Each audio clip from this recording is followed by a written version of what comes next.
Good evening, ladies and gentlemen. Welcome to St Tendall's Full Council meeting. It's lovely to see you all on this quite miserable evening. Before we get started, let's go through the housekeeping. There are no planned fire alarms. If the alarm should sound, please exit the building using the nearest available fire exit. Once leaving the building, please make your way to the muster point, which is located by the staff car park and is identified by a green sign positioned in the shrub bed. Please make yourself known to a member of staff if on duty. This meeting may be recorded, and the meeting may also be recorded and broadcast by the press and members of the public. Please see Section 8 of the Guidance for Public Participation, including recording and use of social media at meetings. Thank you. Firstly, apologies. We do have apologies from Councillor Stephanie Osborne, Councillor Christian and Councillor Vic Jones. Perfect, thank you ever so much. Now, on to declarations of interest. Firstly, can I note any declaration of interest made by a member in connection with an agenda item? Please do specify the nature of said interest. Councillor Malcolm. Well, we're going to be talking about Valley Dean later, and being that Hampshire County Council has been involved in this process, and it may not be directly over what we're going to talk about, I'm just registering the fact that I'm the Hampshire County Councillor, that's all. But I do not believe it's prejudicial or otherwise. Yeah, it won't be prejudicial because we're not debating anything this evening, but Councillor Mark Clark's son plays for the top age group in Hythe Dibden youth football team, and I'm the coach for the under-7s team, and we have a presentation by the club today, so that should at least be noted for the minutes. That's correct, isn't it? He's still on after his ratings, isn't he? Any others? Perfect. Have we received any written requests for dispensation? No. Fantastic. And we don't need to grant any requests for dispensation as appropriate. Now, with your permission, councillors, I am going to move item 4 ahead of item 3 this evening because we are joined by Sergeant Philip Brown from the police, who's kindly given his time to update us this evening. Is that okay? All in favour? Yeah. Perfect. So I'll give the floor to Sergeant Philip Brown. Welcome. Well, Yeah. okay, lovely. Thank you very much. As I said, I've been your waterside neighbourhood sergeant now for a year, and we're progressing steadily with regards to results and adding to that team.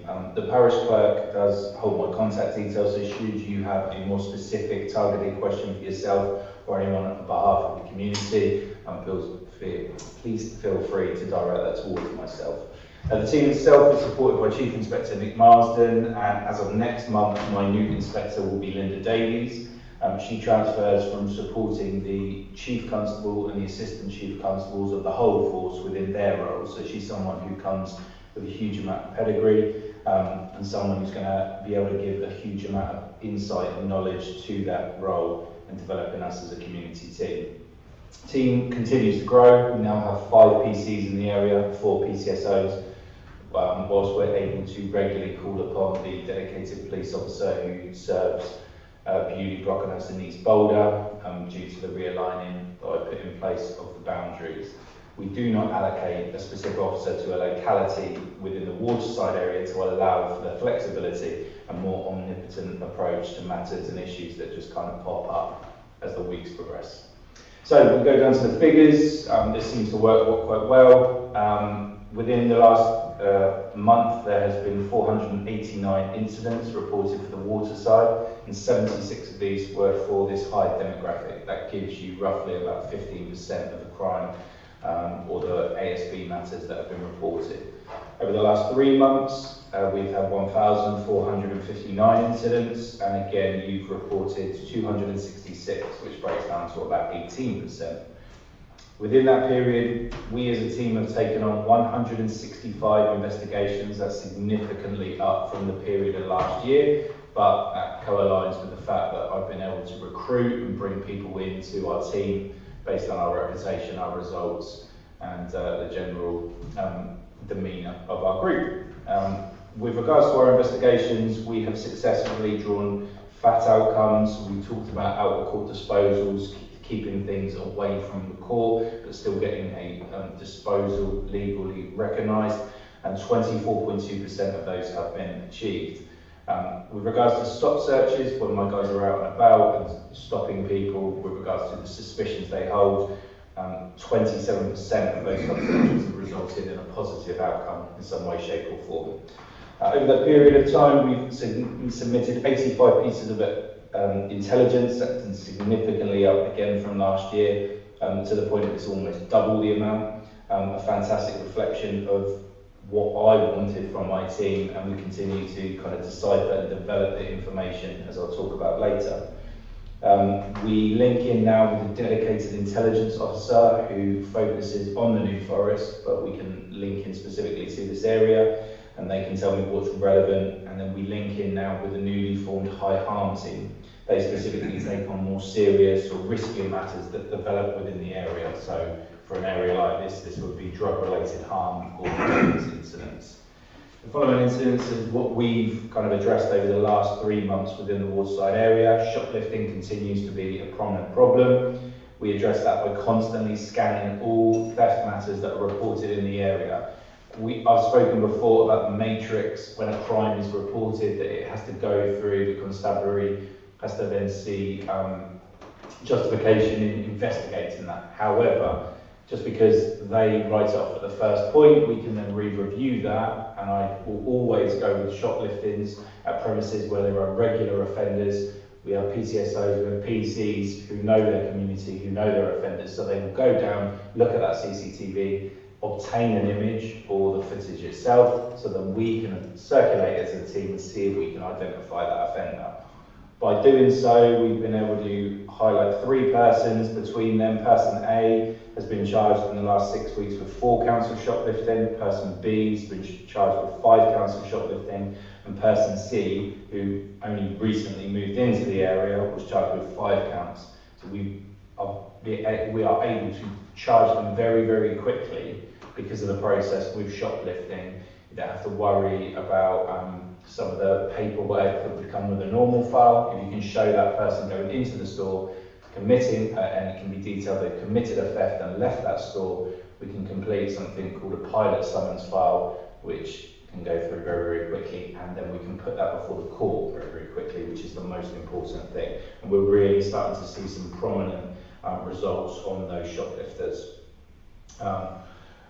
Over the next month or so, we're going to be doing a specialised operation which will target ASB within this area, that will go under the name of Relentless. Those areas of ASB that we will target will include shoplifting, and we'll be looking to re-engage with all the members of Shopwatch that are already in existence and spread that out to the wider mass to see if we can recruit more people in. The more people we know, the more people that we're engaged with and open lines of communication, the better chance we have of drawing attention to these misdemeanours. We continue to monitor for patterns of behaviour in burglaries and theft from motor vehicles. We always identify things in our area, incidents in our area, again, like the thefts that we feel that we can progress just because they've been written off at first port of call within the constabulary's triage hub. We reaffirm this as a sector priority, so we continually look over this day to day, because we fully understand, as I've said before, there is nothing more intrusive as a crime than burglary into one's home. And as a neighbourhood team, we always identify if we can support someone through that process, even if we can't investigate it. Drug-related harm continues in your area, it continues in every area. We strive to gain that intelligence, and as we said, we've really pushed upon looking to gain that information. We've secured a number of warrants for local addresses over the summer months, following a really hard push and some fantastic work by our intelligence officer. We secured 4 warrants in total, all resulted in seizures, all resulted in interviews, and all resulted in a charge in some way, shape or form. So that's part of that continued behaviour to disrupt and dismantle the drug lines that operate within your communities. ASB continues to be a very prominent factor within your community, and for me it is the sector priority. We maintain a visible presence at all highlighted ASB spots, working in conjunction with your ACSOs through the 6 weeks holiday in particular. We took opportunities to engage with those local youths and see if we can engage them in community-based projects to kind of deter them away from this sort of behaviour. We widened that down to the beachfronts, down at Carroll Shop specifically due to the time of year and the holiday makers coming into the area. And we provide that continual multi-agency approach into the forest, or in this area, particularly with Netley View in relation to the forest front, close consistency, where ASB and fires seem to be a prominent behaviour that developed within teenagers. We still, for the life of us, can't work out what was so fascinating about that, but we utilised the fact that we're based at a fire station, and then we did work with the New Forest agencies as well to get out and about into the more rural parts of that those forests. There was a firearms incident located within the area. This revolved around items being found which have been stored by a World War II collector. With regards to that, 13 arrests were made in that situation. That required a huge amount of resourcing, and in the aftermath of that, we had to monitor the community and the tensions that developed between the people that had been arrested and the allegations were made. And it's incidents like that that we have to constantly reflect upon and draw our resources across to, which is kind of allows us, as I said, it just allows us to be malleable and able to develop and attach ourselves to problems as they come up. Vape use, I know, is a huge problem within the community, and with the localised parents, we are aware of the concerns, and the obvious question for me would be, where are these obtaining from? I'm not going to say too much more on this, but it is something we will be exploring over the coming months, so it's not a problem that's gone unnatured. And speeding, speed watch schemes have been successful in East Boulder, Marchwood and Forley, and Brockenhurst have developed one as well. We continue to urge people that if they have a problem within their community to come together. We can direct you to the relevant people to set up said schemes and put them into place. We have speed gun trained officers that deploy separately away from these speed watch schemes. But as the workload that I've described, the figures that I've described, the opportunities for these guys to actually get some time to go out and be present on a road, a few and far between. That will be something, as I said, though, we'll identify in October. And finally, social media, we continue to display and distribute information with regards to the activities and the incidents that we are involved in to maintain that line of community within the community. This is extended through the pages of Police UK too as well. If we're being honest, and I think I said this before, the days of the Bobby on the beat are not possible. With the size of the patch that we're expected to cover, the number of officers and the investigative demand, we have to try and look at other ways to which we can adhere to what the community want, which is seeing those police officers. So we encourage social media use, and for those that don't have social media, we try and advertise the beat surgeries that are available every week. There should always be a period of time within this area that you are able to go up to a police officer or a PCSO and speak face to face. And as I said, those are advertised online or within local community establishments. Other than that, I think that's under 15 minutes. Any questions? Okay, so before I come to Malcolm, I'm just going to make a very quick one. And normally, often you come to these meetings, and to be fair, sometimes councillors can be a little bit critical. So I'm going to throw a positive. Oh, thank you very much. And the reason is that one of the main issues that you've already adhered to is issues of shoplifting, particularly in Hythe Village Centre. It's also impacted Dibden Parish as well. Is that there's been a couple of examples where the police have responded very quickly and very effectively, and it's been noted by the community as well, which is part of the battle. And there have been some real successes, and probably not too similar to person A, B or C, but I just wanted to highlight that has been noticed and has been welcome, because it does feel that that's a more prominent issue now than it was, say, a few years ago. So it's really, really vital to know that that's a priority for your end, and we've actually seen positive results as well. Yeah, I mean, we're not 24/7, we don't pretend to be, but as I said, we have measures in place to follow up on all of those shopliftings to try and get the message across that it won't be tolerated in this area. So thank you. Councillor Malcolm, you next.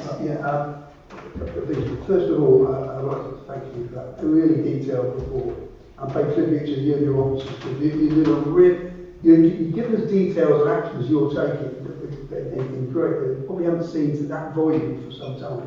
So that's really great to know what's happening. Two things, but one question and one point. You mentioned about fire starting and teenagers and the challenge that this has not been a new problem in Hythe Dibden. Those of us that were on this council over an extended period of time, we've had a problem with this. I'm going back 10, 15 years, a long time. Hampshire Fire and Rescue had an initiative with these young people. They take them and they took them to the fire station for like 1 or 2 days, and it was a positive, and it worked really hard. And they obviously did it in combination with the police, and it actually worked to reduce the amount of fire starters we had. And I'm just suggesting, I don't know whether that's any mileage in talking to them, if they have any knowledge of what they used to do to try to reinvent that again. Yes, if I may. So it's it has been noted. It's not something I was aware of, but as I said, I'm based at Hardley and have a good relationship with the station manager there and a chap called Chaz McNeil, who's kind of prominent. He's over at Forley as well. But it's a case of the fact that they don't run that scheme anymore. It's not something they have the manpower to be able to resource. So we are working in conjunction with them. I've been talking to the Handy Trust no less with regards to that particular week and bringing someone to them with regards to the dangers of that. But that would probably come more from New Forest Rangers as opposed to the fire service. But they are putting a call out to anyone who would be interested in that educational side. So yeah, it's not going to notice, and we are trying to get that out, but it will be a case more of them going out to youth groups as opposed to bringing people into the satellite station, which, I mean, we're there more than that kind of thing. So I have a question there. You mentioned earlier about statistics, and it's 15% of crime and 18% of crime. Was that just for Hythe and Dibden? Or was that for the water side down to the county? No, the reason I ask this is because in the crime figures for 2022, the water side had the worst in New Forest. They had the highest figure. And obviously there's been a reduction. Is that just Hythe Dibden, or is that across the piece? All of it under your remit, isn't it? So the whole thing, yeah, I tried to give you the larger figure to give you a perception of what it is. So yeah, so within, you've had 489 incidents reported. So I say incidents, that doesn't necessarily mean crime, but matters that have been asked, the police have been asked to respond to. So 489 in the last month have been for the water side, but 76 of those were for the Hythe demographic. So 76 incidents. That's about the 18%. That's 50%. So. Yes. Yeah, okay, that's great. Thank you. No worries. I'll just add to that point, the fire service do also have the fire setters team. It's fine, I work within the fire service in the just community safety team. And so individuals who might be reported by schools or other agencies do get reported to the fire setters team. I'm not sure if any of them involved in the antisocial behaviour will be seen as that far, and they do have an education team that go into set age groups up until school age, including but that sort of programme, you're right, would, I don't know if it's worth, does anyone like to speak to community to remind it, but that they're also having to sort of prioritise the focus. Yeah, as I said, it was an idea we mooted. They certainly had a few people, a few of the firefighters themselves who were interested in spreading an educational message, but I think it was more an individual one as opposed to a team that would be. And the challenge is they're retained at Hardley. They're not full-time firefighters. Exactly, they're yes. on call like they are in Hythe. They're all in the New Forest because we don't have any full-time fire stations. But Councillor Clark, you had a question next, I believe. Yeah, it's just about the shoplifting. Yes. I just wonder whether there was any sort of organisation that was behind it. Just that personally, I saw some stuff being swiped from Lidl. But additionally, a couple of weeks earlier, I gave it to a very frightened lad that came up from Forley, was heading up to Hythe. And he was volunteering information to get out of the area because he'd been threatened because they required him to mix some stuff from co-op. And I just wondered whether there was any sort of organisation you found. How to Fagin. Yeah, for want of a better word, to say that potentially shoplifting could be used as a form of currency. Drug-related harm is a very prominent issue within your area, so it may be that persons were sent on a mission to recover said items to then fund said habit. So that may be something. I'm not aware of any kind of specific Fagin-like character that is orchestrating this. Certainly the three prominent people that I mentioned were certainly doing it on their own devices and not linked in. These are all adults, they're not. The last kind of major child thief we had was about a year ago, and she was moved out of the area, so it's nothing like that. Thanks. Any other questions, councillors? Fantastic. Okay, well, thank you ever so much, staff, for coming down this evening. We do really appreciate the report. Is there any information that you can share with us for the minutes? In what way? Is any of that can be shared with us for the minutes? I can ping over those figures, I can I think a few people have taken the notes as well, but yeah, I can send that over. Thank you ever so much. Enjoy the rest of your evening. I will try very hard. Thank you very much. Thank you.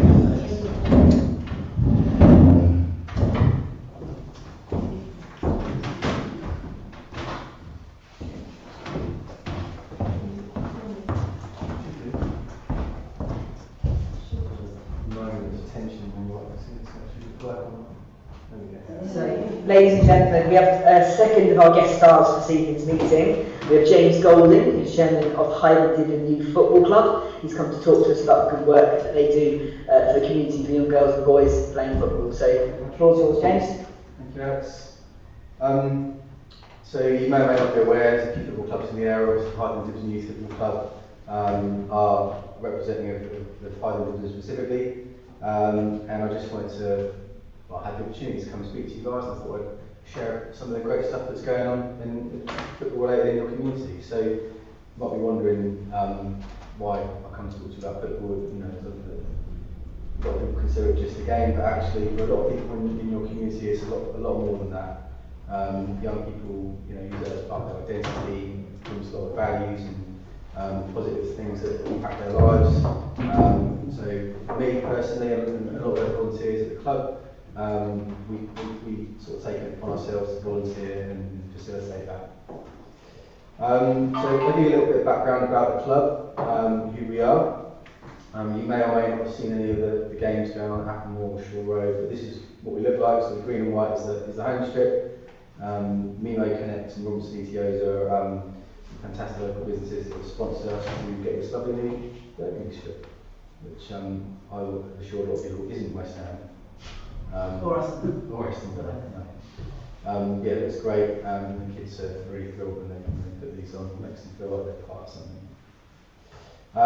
So, club in numbers, just to give you a little bit of scale and perspective. So, we've been running for a little while, 1999 when we started.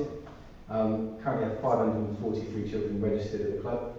And what's really interesting is that we have now about 25% of those girls. Which is really fantastic. Probably 10 years ago you were looking at, you could count that number on one hand. But yeah, it's blown up. We now have a girls team at every age group in the club. Some teams, some age groups even a couple of teams, which is great. As I mentioned, we're really passionate about teaching more than just football. A lot of, I don't know if you have any experience with football in your lifetime, but some parents get a bit excited. I think the child is the next Cristiano Ronaldo or whatever it might be, but myself and the other guys on the committee are under no illusions that we're not fostering the next superstar. We're in the business of giving children the positive things that football brings. We've implemented a soft tiering philosophy, which is, we don't like to say A team, B team, C team. We do try and put children in suitable environments so that they're challenged, or it's comfortable enough for them if they're not a high performer, let's say. But we don't do that rigidly. We take consideration of things like social groups, physical age, mental age, strength, speed, agility, that kind of thing. We've got some notable parents actually in the club. Their children that are playing in some of the teams. We've got Premier League footballer Joe Tesson. A couple of other guys that played at a relatively good level, and a chap called Matt Crocker, who used to be the director of football at Stunts Football Club. Yeah, and was actually at the England FA for a period of time as well. So it's a handy man to have. So our mission, we try to sort of condense what I've just mentioned down into a mission, which really gives us some focus in what we're doing at the club. Empower as many children and young people as possible with positive skills and values through football.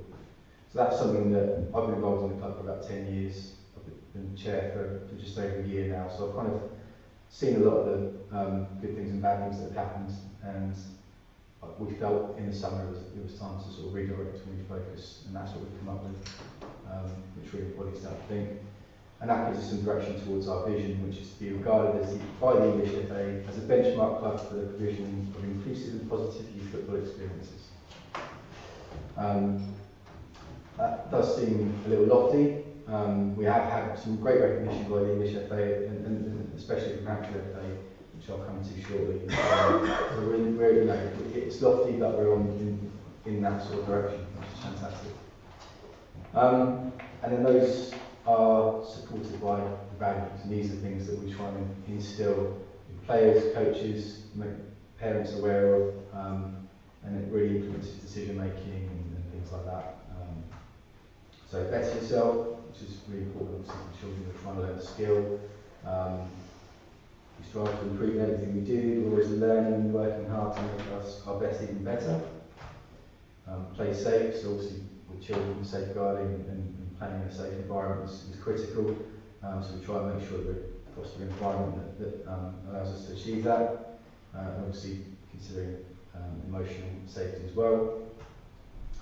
Respect, this is a really important one for me, and something that some kids need more work with than others. It's fair to say, but you know, there's an element of you know, learning how to lose graciously, learning how to win respectfully, and also sort of understanding that everyone there is facilitating your game and enjoyment. Taking ownership, giving children some responsibility is a fantastic value that children get out of football, whether that's, you know, leading a team or helping somebody who's struggling, or even just doing a task on a pitch. That's a really important one. Positivity, it goes without saying, it's not elegant, but negativity does sometimes arrive at children's football matches, so try and encourage positivity as much as possible. And ultimately, as I mentioned, you know, we're not producing criminal footballers here, we're here to have fun, so that kind of underpins everything. And just to sort of show how that comes together, our mission drives us towards our vision, and our goals, supported by our values, help us to get there. So yeah, as I mentioned, we've had some fantastic recognition. So in 2019 we were awarded the Grassroots Football Club of the Year award by Hampshire FA, which is a fantastic accolade. That was before my time on the committee, so I was very nervous about being able to replicate that, and we were very, very fortunate enough to do it again in 2023, which was brilliant. So got to go to an award ceremony with all the top brass at Hampshire FA and Jason's on, so you're right, good spot. Yeah, so that's a really good accolade and really put us on the map for the FA and firmly in Hampshire FA's periphery. So organisationally, obviously all volunteers here, but there's these key guys that are on the committee that help make things happen. I won't go through detail, but we see a lot of people that are focused on certain areas of the club. And some of the ones that are really key that are worth mentioning is the football roles. So previously the committee was very focused on operational stuff, things like safeguarding and secretarial stuff. We've worked hard on restructuring this, so we've got people that are focusing on girls football, people that are focusing on different phases of football, and we're starting to see the benefits of that now, I think.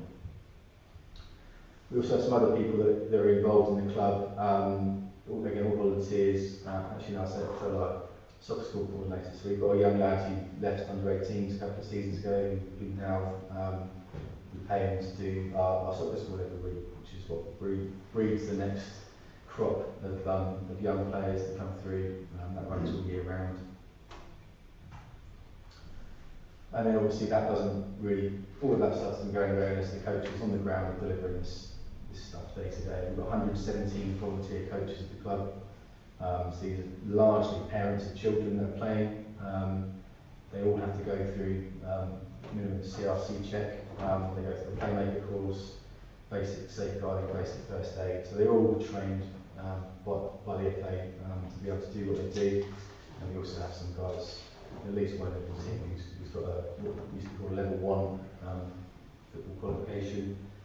We also are very lucky to have some guys that are very highly qualified as well within the club.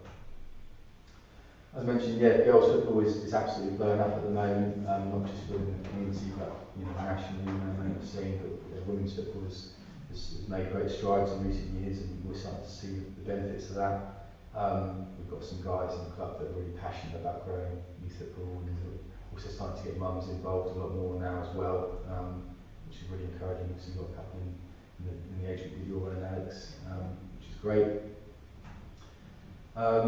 And yeah, as part of that as well, we're really working hard on growing and developing those coaches with internal courses and qualifications, trying to upskill them as much as possible so that the kids are getting a really good footballing experience.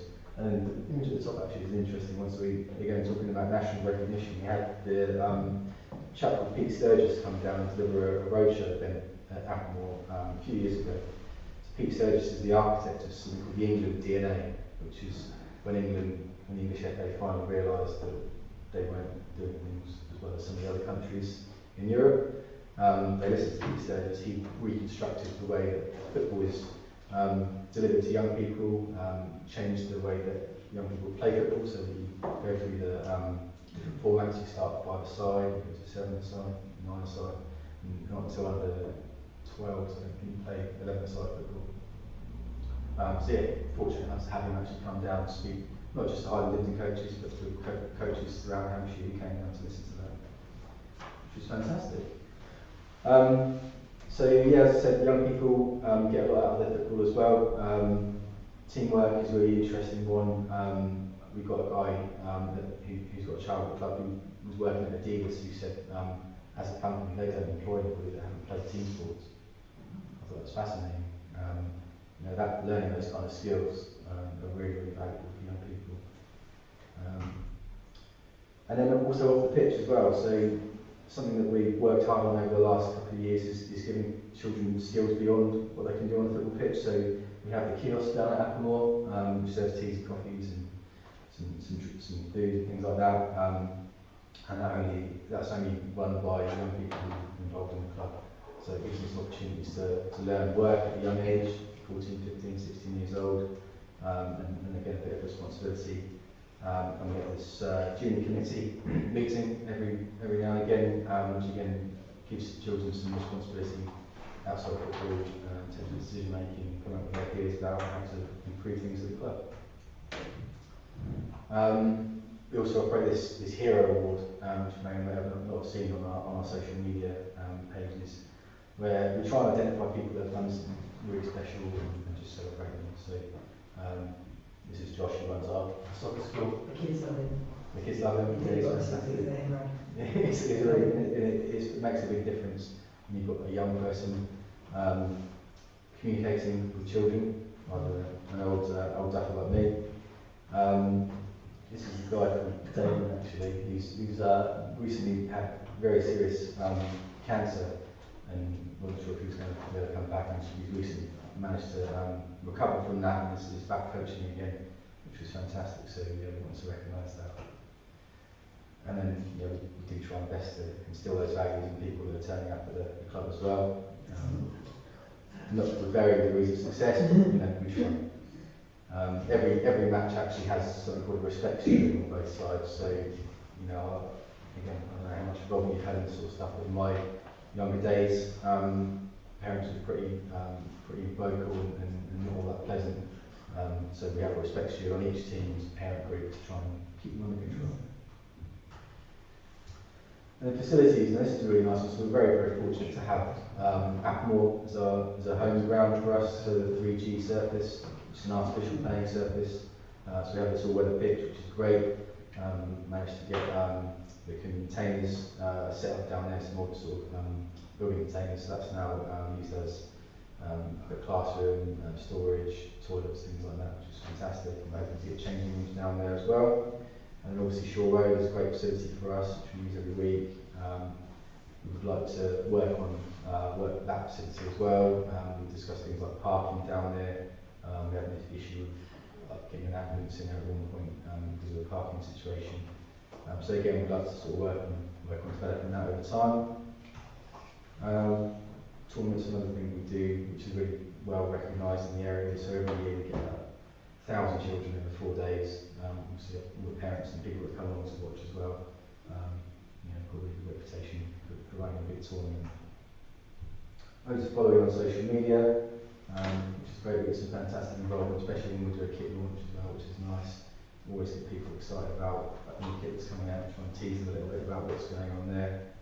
A little bit of TV exposure from time to time. This was a team called Hythe Dibden Storm, who actually on a 20-game winning streak. Nothing to do with the division they were playing, of course, but they got some recognition for that, which was nice. That's just a bit of an overview of kind of what's going on. I hope it gives you some insight into some of the stuff that's happening with the club and in the community. I like to think that it's a really valuable part of the community. I feel like personally I've really enjoyed seeing what that brings and having to deliver that. So thank you for all your support as a council and allowing that to happen as well. Thank you, James. That's really interesting. Before I come to the council, if you have any questions, it's worth noting that when you get, now I know team sports aren't for everyone, football isn't for everyone, but if you look at the numbers there of the young children in our community, that's a significant amount of our younger population are playing football, and that's just for Hythe Dibden, and they're putting their time and their effort and their focus into doing it, learning team sports, playing with kids from other schools. We have 4 primary schools in and around the community, so it's an opportunity to meet and make new friends. There's a lad in one of our under 7s who's made complete new friends with kids who don't go to his school, and they're coming to his birthday party. And it's really building up that sort of social confidence, that personal confidence, and enjoying as best as you can the game plan and competitiveness. You did say, refer to yourself as older person. This is not the room to do that, James. I think you might be the youngest person. It's also important because obviously Hythe Dibden use one of our core facilities, Shore Road, and we've had a relationship with the youth football club for many, many years, and there will be opportunities for us to try and work together on some challenging situations like parking at Shore Road, which, as you can appreciate, is not a big area. If more than one team, parents and refs and kids are coming along from further, particularly away teams, it does have its challenges. So it's good to understand sort of one of the partners that we work with, what they deliver and how they support our community. I really appreciate you making time to come down, James. Does anyone have any questions, anything they'd like to raise? Mark. Hi James, nice to see you again. I've had 30 years of taking my 4 kids to football, so it's great because they're really involved and Arthur's in sport. But the point I was asking about really was 2 things. Is there financial support for youngsters where perhaps it's a bit stretched to join and they would like to join but they can't really afford it? So 70 quid or something a year or something like that? Yeah, it's a really good question. So it's £75 for registration and training fees are on top of that. So it's about £250 a year to play at the club. It's a very difficult one because you don't want to advertise support. So what we ask our managers to do is to try and recognise where there's an opportunity to give that support. So that would be a case of the manager coming to us saying, Billy, he's having trouble signing on this season. What can we do? And the club treasurer will then approach them. They'll do a bit of due diligence, make sure it's not, a little bit. But we have I'd say about 10 children at the club at the moment who are having financial support from the club. Right, okay. It's a really good point because it shouldn't be something that's carried by. Well, it's nice to hear it's in the background. Can I ask you one other thing? Is that right? It always strikes me as a bit odd, the lack of relationship with Clayfields, where I know in the past there used to be a quid pro quo where the youngsters used to have an awards evening or something in the clubhouse, and then the senior players did something else. I can't remember what that was. But that seems to have broken down completely. And I just wondered, obviously we have a relationship with Clayfields. Is there something that we can do to bring it back together again? And is there any sort of plans for a 3G pitch anywhere else? So that's a really good point about places. So I know Terry personally, and he and I get on very well. The relationship broke down with the previous committee, and it was really to do with having to give a lot and not getting much back. So from a youth football club point of view, we really want a pathway for those children going into adult football. They were not able to do that, and actually the reserve team got pulled so they could focus on the first team. Various other complications with things that I won't bore you with details, but long story short, I'd personally love to have that relationship again. I have spoken to Terry about that, and there's basically a bit of a quid pro quo. So they want something for us to be able to partner back up with them. So for example, we want a women's team, which we're working hard on at the moment, adult women's team. I'd love that to be a Hythe Dibden women's team, affiliated with the men's team. But they would like training time at more than 3G service, which is a growing club. We've gone from 20 teams to 44 in the space of about 6 years. So it's just not something I personally couldn't say to the children there, or face to face, so that the men can come and train. I have worked hard with the school to try and make a situation where there can be more space available. So we're currently going to an application for a 10 o'clock planning permission for planning down there, which would potentially open the door. So it's a long answer to the question, but in short, it's something I would like to do. Thank you for that. It's an interesting point, Seb. I mean, on that planning application, you know that, as I say, myself certainly, and others might have declared probably very interested in that, but then that will probably involve some discussions with the community as well. So I remember when it first came in, we had a big discussion about what you could hear from that area and that sort of surrounding area. But the women's football point is an excellent one as well. We've got 4 teams at under 7s, and we could probably have more. That girls team is big enough for a team and a half, isn't it? Yes. It's a phenomenal job. I would say that we currently have the awards in the parish hall, our own parish hall, and that's worked quite well, as I understand. Yes. Last year, and how many every team used a different night, didn't they? So originally we did it over a few weekends. This last summer we've done it all in one day. It was a bit of a squeeze, but it worked out all right in the end. We actually had a good relationship with one of the committee members who's on the committee for cricket club, so we managed to use the bar down there quite a lot. Malcolm, you had another question? Of course, I declared interest being chairman of finance at the board managed budget for all the which actually is in very good condition. What I'd like to say, someone who's been involved in organisations working with youth, working with Hampshire Council on children's services, I'm really impressed by the values and what you're trying to instill into the young people. Because football is a universal game, across the world, boys and girls. But it's not just a game, it's about what you bring to them, and I think that comes across really well in that presentation, and that's really quite impressive, because it's all about developing young minds to positive outcomes, and clearly the way you do it contributes to that level. So thank you. Thank you. And it's just work out that if you ever see him on the sidelines, he fully knows the respect rules, by the way. He's watching his grandson. So, is there anyone else with anything else they wish to raise while we're here? No? Well, thank you ever so much for coming and sharing. Obviously, Really good. you met the councillors now, with a few missing, but this is all the councillors for Hythe Dibden Parish. We've got district and county in the room as well. There's an opportunity if you need to engage and make stuff and speak with officers. Sometimes it comes from that negotiation point, as you say, trying to work out what is achievable from both sides. But obviously we want to work well with you. Okay? Brilliant. Well, thank you, James. And you can stay if you like, but if not, you can enjoy the rest of the evening. Yeah, I'm required for dinner, so Nice. thanks ever so much. Thank you, James. Take care. Thank you.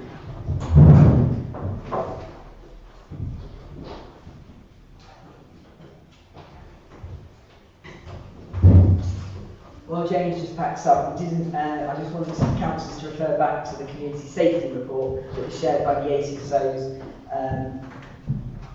as part of your agenda. If anyone has any questions or anything they would wish to raise.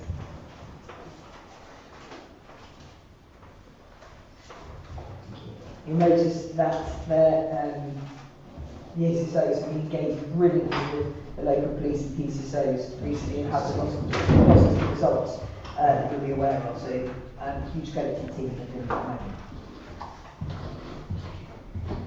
James, good evening. Yes, good one. We now move on to item 5, which is the minutes from the last meeting held in July. Oh, that's exciting. Admittedly I was on holiday, Councillor Vicky George is the chair for this one. So we'll just go, there's 6 pages, we'll go page by page. If you have any issues, please raise, okay? Page 1. Page 2. Page 3. Page 4. Page 5. And do you all agree they're a fair reflection of the meeting in July? Can I have a proposal for second? And page 6, I agree. Page 6 is empty. All those in favour? It says at the top. Thank you. It was intentionally blank. So I'll sign those and they're done for the end of the meeting. So thank you very much for that. So now we move on to the next item on the agenda, which is Chairman's announcements. My apologies, councillors. It's been a long time since the last meeting, so there's a few for me to go through.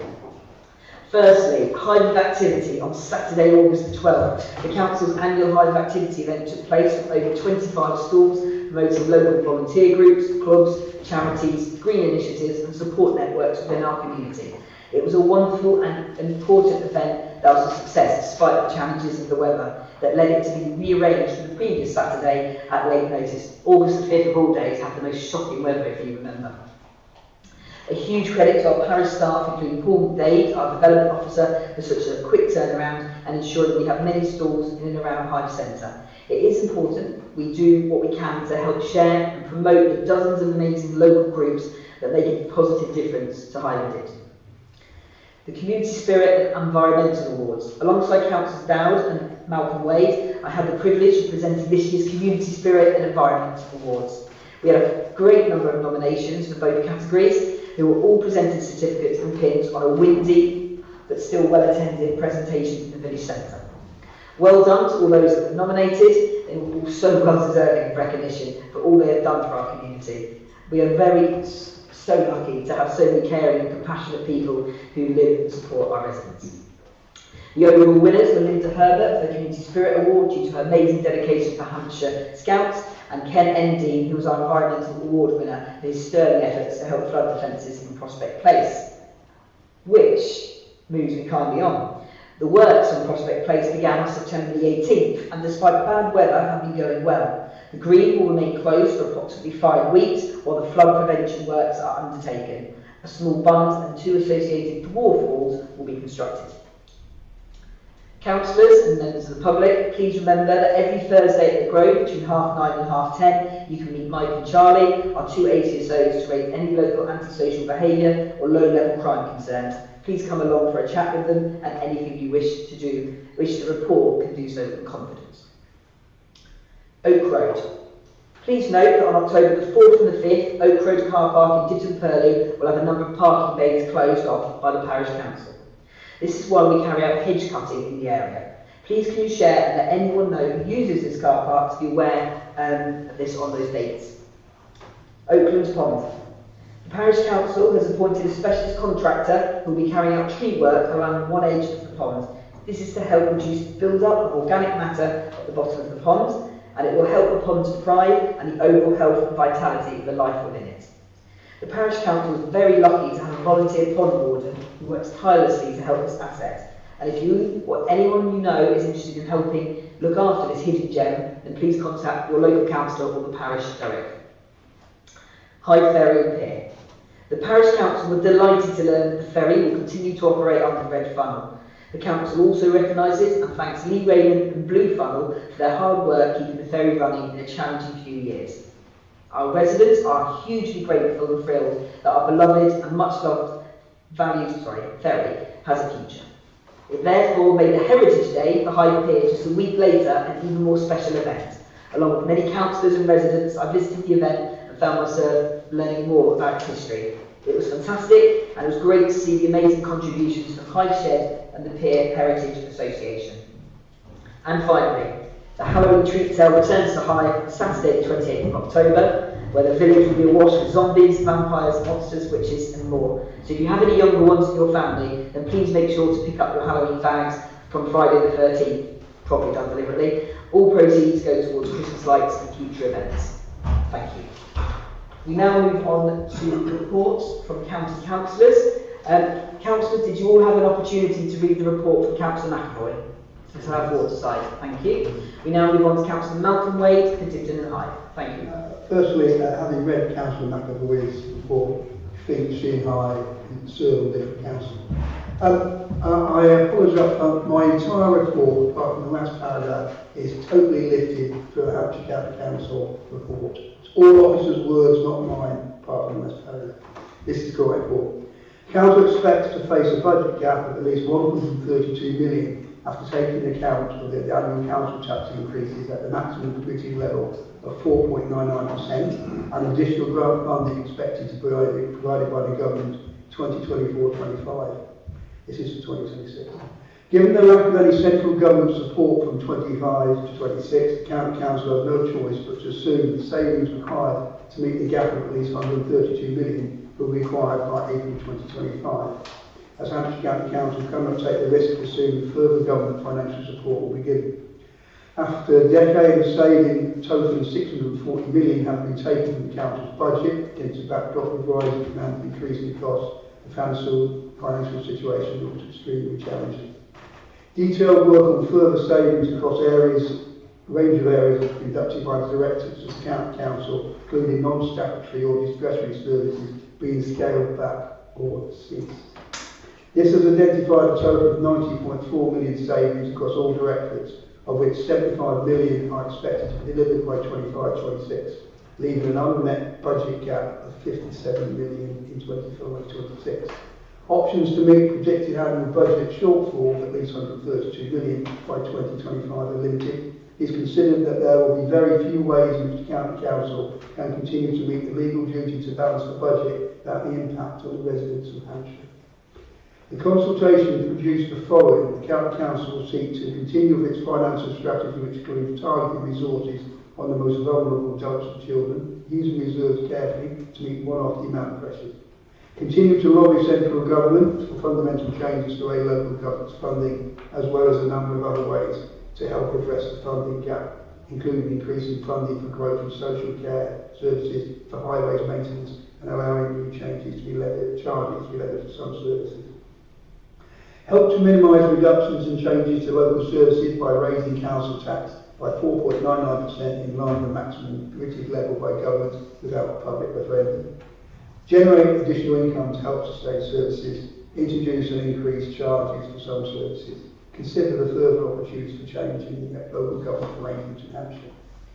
Children's Services itself delivered over 80 million recurring cost reductions from June 2010 to June 2017. The Directorate secured a further 30.1 million in the spending period over to T21.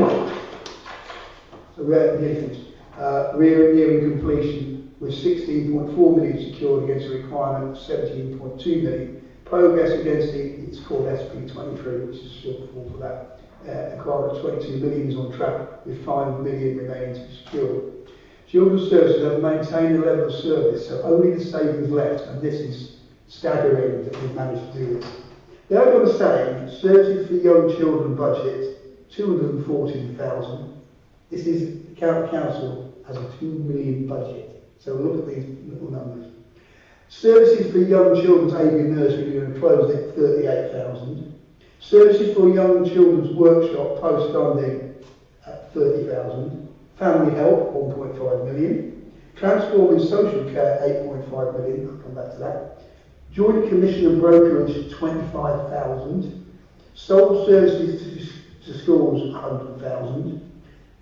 Regionalised unaccompanied asylum-seeking children brokerage, 188,000. Library Services Asset and Stock Review, 350,000. Library Service staff changes, 150,000. The total values for savings opportunities are 11,095,000. The 8.5 million transforming social care is just doing what they said they're doing already by trying to keep more children at home. It's not a new initiative. It's a figure that they're... Now, comment on this is the end of the line, as there are no more funds to cut and no more savings to find, hence these minute numbers that they've got to find. If the Tory administration had not cut the 640 million since 2010 when they didn't need to, there would have been room for manoeuvre, but now there is none. The potential for the county council not being able to balance its budget in 25-26 is very real, and whilst the Conservative government may consider cutting funding to local government, it's partly to blame the administration for cutting enthusiastically when they didn't need to. There is no one else to blame for this. It's either the government or the administration because there's no one else involved. I think the very well, I can't wait for everyone to explain that to you. That is it, Chairman. I'll email it to you. Thank you for that council report. It makes starting listening to some of these impacts. And there's a lot of services that need more money rather than less, particularly with high inflation. Very concerning. Thank you. Now I'm going to move on to district council reports. I'm going to go alphabetical. So Councillor Mark Clark for Hythe South. Kick us off, please. No. Okay. Your partner in crime in Hythe South, Councillor Cullen. The floor is yours. Nothing to say. Okay. Well, we now move on to Councillor Dowd, a partner in crime for Hythe Central. Please fire away. Okay, on the 1st of August, I made inquiries about the waste bins in Pyrewell Precinct, which is privately owned, and district officers agreed to follow this up. 15th of August, we had a second meeting with councillors, parish officers, including our ACSOs and the district officer who manages the CCTV network. This was to explore the possibility of increasing the number of cameras at greater cost. Given that I cannot ascertain the value of the current cameras providing, where in 4 years I only know one instance where recorded footage has been used to combat antisocial behaviour, there also needs to be a rethink on how information is shared. On the 5th of September, at the District Council Financial Strategy Task and Finish Group, housing revenue was discussed. There is a lack of clarity about how district is supporting key areas, such as those who have physical health and mental issues that are impacted by higher costs, and a similar lack of detail about the retrofit programme to get old housing stock up to at least EPC standard in line with fire and running repairs. The 19th of September meeting was of little relevance to our parish, as it was largely inward-looking. That's the end of my district report. Thank you. Thank you, Councillor Dowd. Councillor Osborne has given her apologies, so we'll go to me next. I'm slightly ahead of Councillor Malcolm Wade alphabetically. Again, sorry for slightly longer report. First, a couple of quick ones. The electoral register. Please, there's still time to update your details as part of the household canvass NFPC are undertaking to ensure the published register is up to date. Information will be found online on how to do that. You can still nominate local businesses till midday on October the 1st for the Brilliance in Business Awards run by the New Forest Business Partnership. So if you wish to nominate a micro business with fewer than 5 employees, of which you've got many in the parish, then please go to the website. Local community groups and charities can apply for grants from a combined scheme by the NFTC and Rural England Prosperity Fund to help their work in the district. Applications for community grants are open to the 1st of October. Applemore and Waterside Swimming Club. Councillors have been made aware of the disappointing news that Freedom Leisure have told swimming clubs such as Applemore and Waterside they are no longer allowed to use New Forest Leisure Centre pools. This is a heartless, devastating decision, which Freedom have made due to claiming community clubs are in direct competition with their own learn to swim lessons. This has not been an issue for 40 plus years, and these clubs have been using the pools. I and many other councillors have signed a petition which has reached over 15 signatories when I wrote this report, and have raised for the Chief Exec of the NFDC, the leader and portfolio holder. And I did raise this directly with the leader at the Resource and Transformation panel last Thursday, and advised her that this issue has caused much upset, and I urged her to look into this. It might have been flippant, but I've had more emails and calls about this than weed bins within my area. Simply that. We do know that since I wrote this, there have been announcements from Freedom Leisure to delay the decision and to engage further with the clubs and I believe that they've had extension to at least January 2024, has been extended further, so they've had a stay of execution, but there is no guarantee what the outcome is, and there's still reassurance needed from the clubs. My understanding is that Freedom do have the right to make these commercial decisions, and that they would have consulted with NFDC, but I'm frustrated that the consideration of the wider impact was not undertaken by officers or portfolio holders. I have received a significant amount of correspondence, I'm sure everyone in the room has, and dealt with a lot of casework since Freedom took over, young children with special or specific needs and vulnerabilities and anxiety through swimming, and they've struggled at the swim academy and have found alternative provision. I'm very concerned how this decision will impact disabled and vulnerable youngsters and their families who will lose out on a club that they feel comfortable in and has worked alongside the swim academy, which my son uses, and its fantastic coaches. I hope there may not be a positive outcome here, but I know councils will continue to argue the case for the decision to be reconsidered. At the same panel I attended, we had a presentation from the Citizens Advice Bureau, who, as we know, have an office in this very building and do an excellent amount of work for our community. They have a new chief executive, and he advised us they have 68 volunteers who offer just under 1,500 hours of support a year, with 8 general advisors and 19 project-based programme officers. They're looking to do more outreach work and might look at their existing office provision. In the last year, they helped 5,329 people, 46% of those with long-term health conditions and 8% with disabled. Of the 19,539 issues dealt with, benefits, charitable support, food banks, housing and relationships were the highest profile. CAB support, through the CAB support, they've also managed to obtain 1.2 million in financial outcomes for New Forest residents. They are an incredible organisation. They are seeing trends such as a rise in requests for food and fuel vouchers, and the profile of people with debt issues is changing, and more people are needing mental health support, and the cost of living it will continue to add pressure to the service. It was really fascinating, and it highlighted how valuable the work and support they provide, and they do plenty of partnership working with NFDC and have many project-based funding that they look into on issues such as debt advice. They're also trying a project in local schools in the west of the forest with a view to developing the initiative further. NFDC will also be supporting residents on the migration from existing benefits to universal credit and are working on communicating with all those residents affected. The policy is a government one, and NFDC have a duty to ensure all affected residents are aware of changes and supported where needs be to understand and facilitate the move. I did raise concerns on engaging with those without online access, especially older and vulnerable residents. On the 11th of September, we had full council, and there was a cabinet report on a feasibility study where NFDC is to explore the possibility of modernising the building and better utilising office space. Fantastic idea, and one that most councils support. However, I and most others were slightly astounded by the budget of up to 100k for the study, when we've been asked to make savings elsewhere and raise prices on our services. When challenged, I felt there was no answer to what this budget would be on and how other councils have undertaken similar exercises. I feel the council could undertake this in a much more effective manner as well. On October the 3rd, Orchard Gate planning application will begin its planning inquiry with AJC, which could build 25 homes on the site. NFDC and the parish are both opposed, so the planning inspectorate will hear contributions from both sides ahead of a decision. In the last months, I've contributed grant funding along with Councillors Wade and Osborne to the annual Hackney Trust Ball Park trip, which I understand was a success. And again, like all councillors, casework's been exceptionally busy over the summer holidays with many issues over particularly fly tipping, waste collection, planning issues and flooding.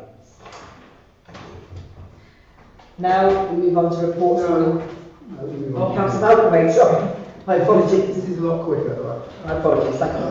It's been a busy time as we come out of summer. The administration have been very busy bringing in a range of issues it wanted to keep back until after the elections, in case they affected their election chances. They intend to increase car parking charges. There's no increase last year. And the car parking costs by eye-watering percentages. The long stay clock by 57%, from £80 to 220. The quarterly stay clock by 63%, from 25 to 65. And the short stay clock by 33%, up from 30 to 40.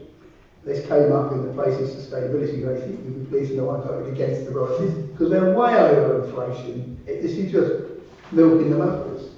And the chairman's already mentioned about freedom and leisure, and it's interesting that came up after the election as well. What the sad thing about it is these clubs have been using Applemore and their owners for 40 years, teaching the children of New Forest to swim. And for them to make some obscure business decision without even consulting anybody is outrageous. I wrote to them straight away asking this would be reversed, and the public outcry has been such, I think, that Freedom Leisure have decided to suspend the 3-month kick-out letter, but they haven't agreed to change it yet. So we need to put pressure on them to try and make sure they do that. Finally, well not finally, technically less, because the administration will not support the climate ecology bill. I will support the principle, but they don't want to look bad, so they wouldn't support the principle, wouldn't agree to do anything about it. So there are no costs involved in supporting the motion, put motion to council. They do not seem to have an understanding of the challenges we face in climate change and need to act for future generations of New Forest residents. The current leadership administration seems totally out of touch with the needs and wishes of local people. However, on a small plus, today, the Places Sustainability Committee agreed that Hythe Dibden Parish Council will get 15,000 for the Levelling Up Fund for town centre management. And I wrote to the Chief Officer asking him how the Parish Council can apply for this 15,000 so I can make the parish partner. So as soon as we get a response, I'll send it off to you. They also agreed to £136,200, which is a figure, for Tottenham, and 15,000 for all the other youth for Ringwood, Hythe, Marchwood, and Fordy Bridge. That's right. But they wouldn't give anything limited. But they want £8,800 to manage this process. Now, I put an amendment, try to put an amendment, so give that money to Livingston, because the council doesn't need nearly £9,000 to manage a few letters. They're the most expensive letters on the planet. But they clearly have no idea about this, so they wrote it so they couldn't get away. So we keep them £9,000 in the back pocket. Should be spent well enough. Thank you. Okay, thank you, Malcolm. Sorry.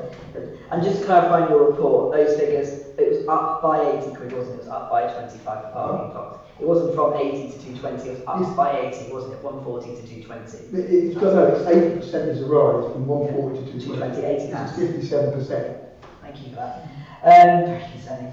So, thank you very much, district and county councils. Despite the effective summer break, the September panels have kicked off, so lots of busy time for you there. Thank you for your updates.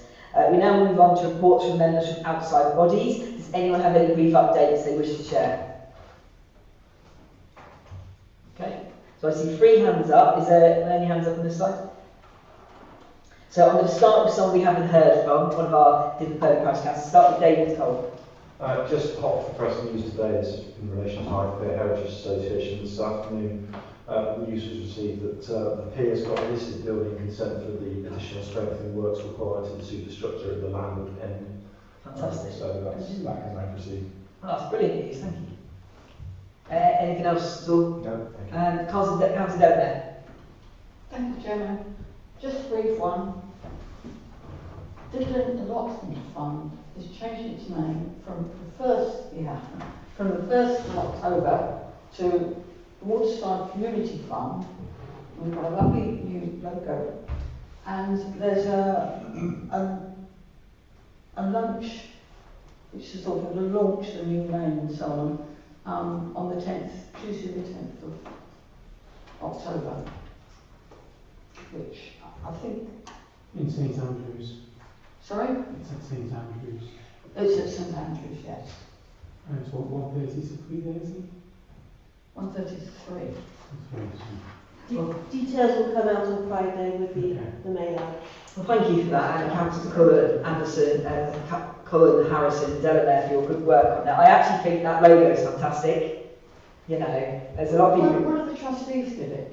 Really? It wasn't mine, it was to be there. It wasn't one of us, no. Honestly, it's a really good logo, and for anyone who don't know, the Dibden Allotments Fund and now the Waterside Community Fund have done an incredible amount of fundraising support for communities over decades and decades, and I think an amazing job, so huge credit to them all, and thank you to the council and the trustees on that. And despite the, it's concerning to us really that despite the cost of living crisis and everything, we haven't been having a huge number of individual applications for funds. Could we as collective councillors do more to promote it, do you think?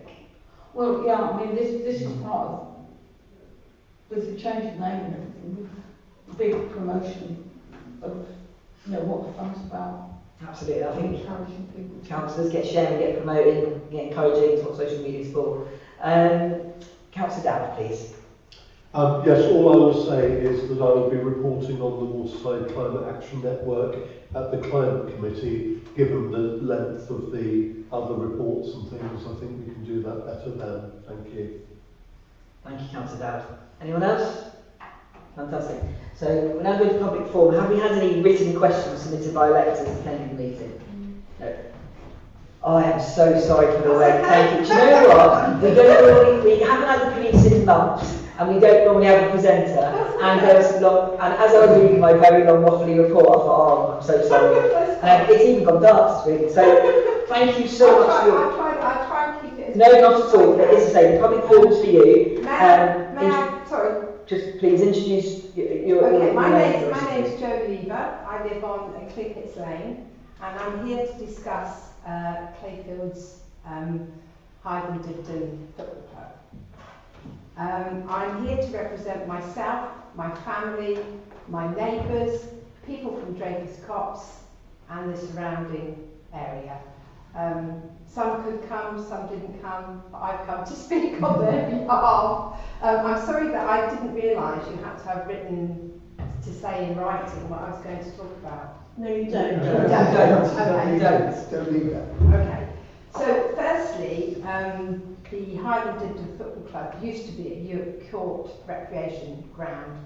Planning application was put in to be moved from York Court to Clayfitts Lane at Clayfields. There was various objections from neighbours, different people who didn't want it there, and an objection from a lady that strongly wanted it at Clayfitts Lane. Her name is, it was from a Mrs. Sandra Smith, 8 Waterside in Hythe. She made quite a long comment, an online comment.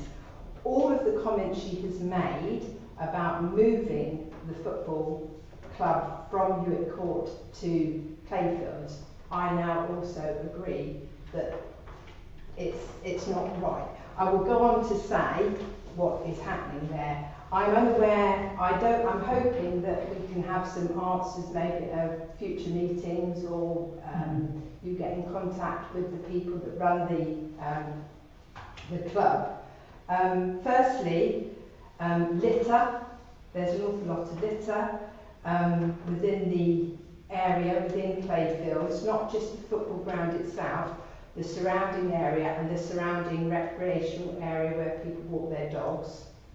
Noise of supporters coming to the ground and leaving the ground. Quite a lot of noise, quite a lot of cars revving, motorbikes leaving, loud music. Quite late at night, because quite often a match doesn't finish till 10 o'clock in the evening, 9:30, 10 o'clock, and so quite often they're not leaving till gone 10:30, which I think is not good. It was raised before the football club moved there of parking. Parking in Clayfields is quite limited. There isn't particular bays, so people can just park ad hoc. And what's happening is people are parking on the main road. It's just a matter of sums. You've only got to think there's 22 players, 2 or 3 officials, people attending the ground, all the supporters. you've used up the car park within the first 10 minutes. People are parking along Clayfields the whole length of it. We did have an incident not so long ago where an ambulance tried to get through and they couldn't. I think that personally is unacceptable. Also, where they park on the road, they're half on the pavement and half on the road. People with wheelchairs can't get through. People with mobility scooters also can't get through. It also says that there should be access for disabled and to be able to use the ground. They have to come in through the main entrance of Clayfields.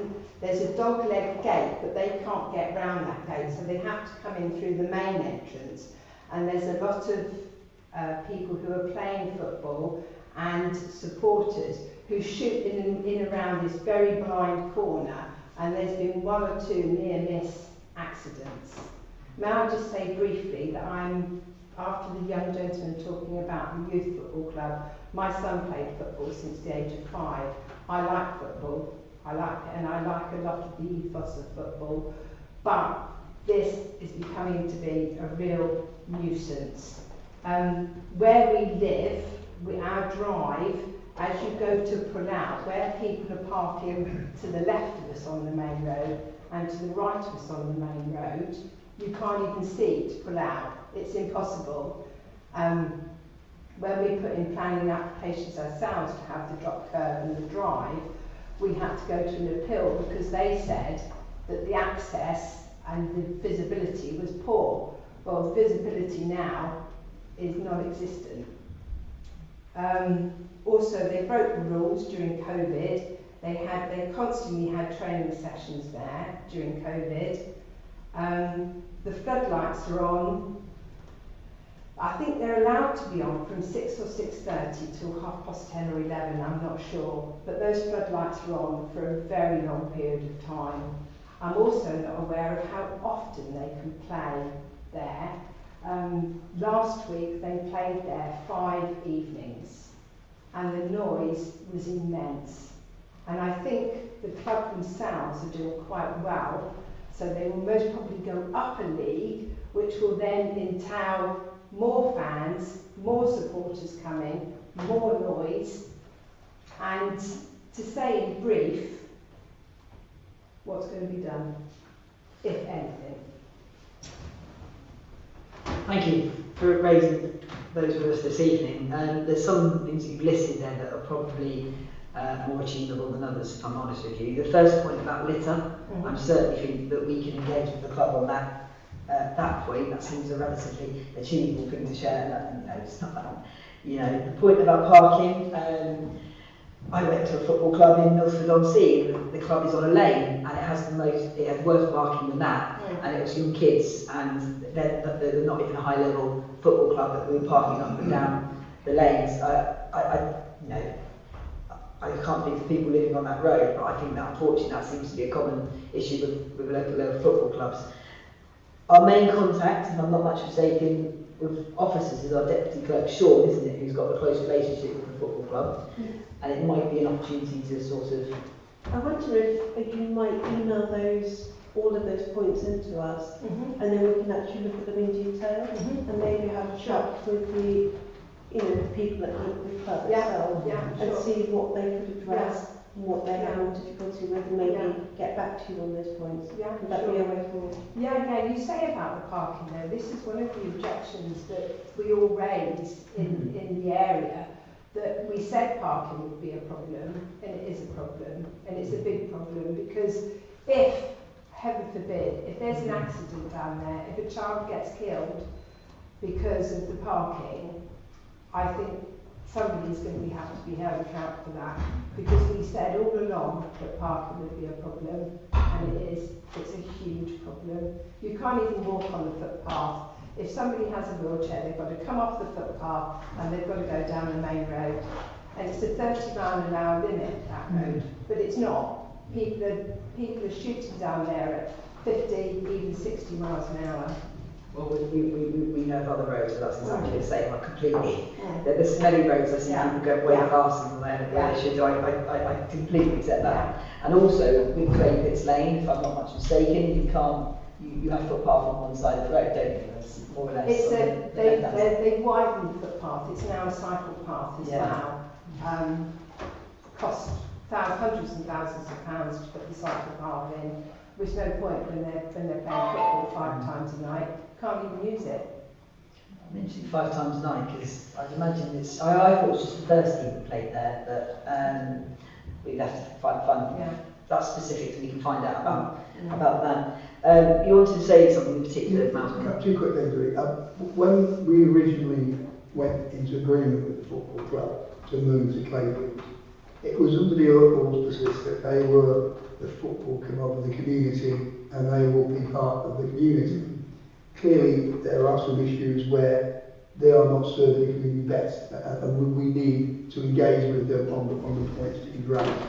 On regards to parking services is Hampshire County Council. If my colleagues pass you this card, you can very kindly email me your concerns about the parking and all your fellow residents. I will send them to parking services and get a response. Okay, because the one problem is there's no yellow lines you can legally park. Okay? I understand that. But there is an issue where if you get enough local public complaints, I mean a sufficient body, they will look at perhaps putting yellow lines in. I'm not saying it would promise, but if there's enough people complain, because this has touch wood is going to work on Shore Road, we've got enough complaints for that. So if you get enough complaints, they may do that. So I would suggest if you send it to me, I will forward it to them and get responses. Even the existing car park though hasn't got parking bays, so people just park very widely at random. Yeah. You know, so you can't even pack the cars in the car park because they're just all over the place. Well, it used to have it marked out. Okay, thank you. Anyway, send that to me. I mean, on the point of highways, my experience with planning, it takes an awful lot for highways to object. We as councillors have had many examples where we've been astounded that they haven't commented, and I don't want to be negative, but the reality is that we will make the argument. I completely believe you. That road, I can't imagine what it's like driving down there with all the cars on the side. But getting parking services to take action has become harder and harder. But the individual letters, and that's the key point, individual rather than one email, more likely. That's probably the better option. But please email the officers. Who do I email to? If you go onto our website, there's an email address on the website. Lovely. Okay. If any problems, phone us. Okay. The car parking, email and car. Yeah. And as I say, we can't obviously promise or guarantee any outcome, but we will engage with the football club on the list of points you've raised and try and keep you as updated as possible. Okay? Yes, may I just say as well, when the supporters leave, it's not very nice when they're throwing beer bottles over our heads. Well, that's another example of the litter and hopefully a message that can come from the football club. That's unacceptable in any organisation, to be fair. And again, I live down a footpath and people dumping stuff there. I don't think that's acceptable. So, but yes, if you want to message any councillors after the meeting, please do as well. Will do. Is that okay? That's the best as we could. Thank you. Yeah. Right. That's great. Yeah. You're welcome to stay for the rest of the meeting. But it's up to you if you want to go home. I think I'll go home. The best we can offer is water, I think it's going to go. I know. Budget, it's her council. It's like everyone's council tax money. I can't be providing Kate. Thank you for your time. No, thank you, Ms. Stephen. Thank you for your patience. The next item is questions. So councillors to take brief questions from other councillors. Does anyone have anything they wish to raise or ask their fellow district and county councillors? No. Is the chairman aware? Okay. So we now move on to item 11, which is finance for 2023 to 2024. A is to receive bank reconciliation for August 2023. Any comments at all from officers? No, it balances. Happy for me to ask for a vote and to approve? Yeah, it's just to receive the bank reconciliation, so it's limited. Okay, so all noted. All happy? Any comments? So we now move on to item B, which is to approve the accounts for payment August 2023. Any comments, councillors? No. You always used to find it one, didn't you, Chris? In times of life. Yeah, I've run out of battery, so I can't see anything. So. Okay, so can I have an approver? Happy to approve. Seconder? All those in favour? Thank you ever so much. So now we'll move on to item 12 on your agenda, which is the Hythe Dibden Parish Council appointees to Dibden Allotments Fund. Is it worth noting that probably we should make a note that councillors Cullen, Delano and Harrison should declare an interest in this item? Well, not really, because they are actually appointed by the council. But because they're asking us to do it for the full 4-year term, aren't they? They are, yes. This request has come from, sorry, I shouldn't say Dibden Allotments Fund. Also Community Fund. It's come from them, and it actually, they need to serve a 4-year term. So this is actually regularising what we've already decided. But are they allowed to vote and agree on any decision that we make? Yes. Okay, fine. Again, it's pretty self-explanatory, it makes perfect sense. An outside body has got councillors who sit on it, and it's a very important body that spends a lot of hard work looking at grant funding coming in, and they want to have a bit of consistency in this council term.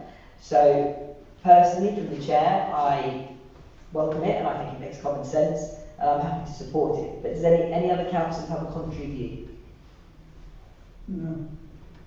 Okay, so can I propose then that councillors Sean Collins, Sandra Delamet and Chris Harrison are this parish council's appointee to the Waterside Community Fund until May 27.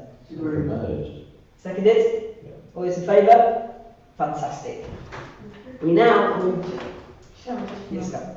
could I just, as much of whatever, my name is Delemarie.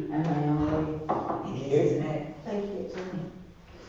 Thank you. Sorry, Sandra. It's a good spot because, my apologies. Item 13, pageant master notification. So this is to do with honouring and recognising the 80th anniversary of D-Day. In fact, I remember going to an event with Malcolm when I was 10 on the 50th on Hythe Marina. Met 95. It was a long time, yeah. So it's just to consider whether or not the council wishes to get involved in the D-Day celebrations. Councillor Dow brought this to the council first, so is there anything you wish to lead on this? No, only to say that if we have an interest in it, then I think we should possibly form a working group to just go through the details of what we want to do. That's really all I would suggest.